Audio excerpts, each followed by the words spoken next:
రాజమహేంద్రవరం స్థానిక 2వ వార్డు వెంకటరామనగర్ 3వ వీధిలో బాలగణేష్ కమిటీ కురాలు ఆధ్వర్యంలో వినాయక చవితి అన్నప్రసాద వితరణ నిర్వహించారు. ఈ సందర్భంగా జనసేన పార్టీ నగర కార్యదర్శి విన్నా వాసు మాట్లాడుతూ తమ ప్రాంతంలో ఉన్న చిన్నపిల్లలు 10 సంవత్సరాల క్రితం చిన్న వినాయకుని ప్రతిమతో గణేష్ నవరాత్రి మహోత్సవాలు నిర్వహించారని అప్పటి నుండి ప్రతి సంవత్సరం బాలగణేష్ కమిటీ కురాలు ఆధ్వర్యంలో చవితి ఉత్సవాలు నిర్వహించడం జరుగుతుందన్నారు. ఆదివారం జరిగిన అన్నప్రసాద్ వితరణకు సుమారుగా 1200 మంది భక్తులు హాజరయ్యారన్నారు.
గణేష్ కమిటీ కూరలు ఇక్కడ స్థానిక వెంకటరామనగర్ అండి. ఇది నారాయణపురం 2వ వార్డు వస్తే 3వ వీధిలో చిన్న విగ్రహం 10 రూపాయల విగ్రహం నుంచి ప్రారంభించారు.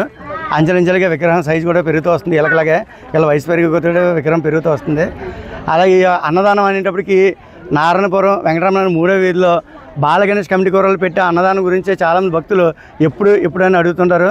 ఈ యొక్క అన్నదానానికి సుమారు 18 నుంచి 19 రకాల ఐటమ్స్ ప్రతి సంవత్సరం కూడా ఏర్పాటు చేస్తున్నాము. ఈ యొక్క కార్యక్రమానికి అందరూ కూడా సహకరిస్తున్నారు. వారందరూ కూడా హృదయపూర్వక ధన్యవాదాలు. ఏమేమి పెట్టారు? ఈ రోజు వచ్చి అన్నవరం నుంచి ప్రసాదం తీసుకొచ్చామండి. అలాగే పులిహార, బూరి, అరటికాయ బజ్జీ, బిర్యానీ, ఉల్లి చట్నీ, అప్పడం, మళ్ళీ మజ్జిగ మిరపకాయ ఉంటుంది, మజ్జిగ మిరపకాయ, మష్రూమ్స్ కర్రీ, మష్రూమ్ జీడిపప్పు, తర్వాత గోంగూర పన్నీరు, గోంగూర పచ్చడి ఒకటి, తర్వాత ములక్కడ పునుకుల కర్రీ, తర్వాత పప్పు, ముద్దపప్పు, ఆవకాయ, నెయ్యి, సాంబారు, పెరుగు, రసం, ఇంక చెప్పుకుంటూ పోతే చాంతాడంత ఉంటుంది. సుమారు 1000 మంది నుంచి 1200 మంది దాకా భక్తులు వచ్చారండి, హాజరయ్యారు. నా పేరు విన్నావాసు అండి. నా పేరు Vinnavasu, Janasena party city secretary, Rajamahendravaram.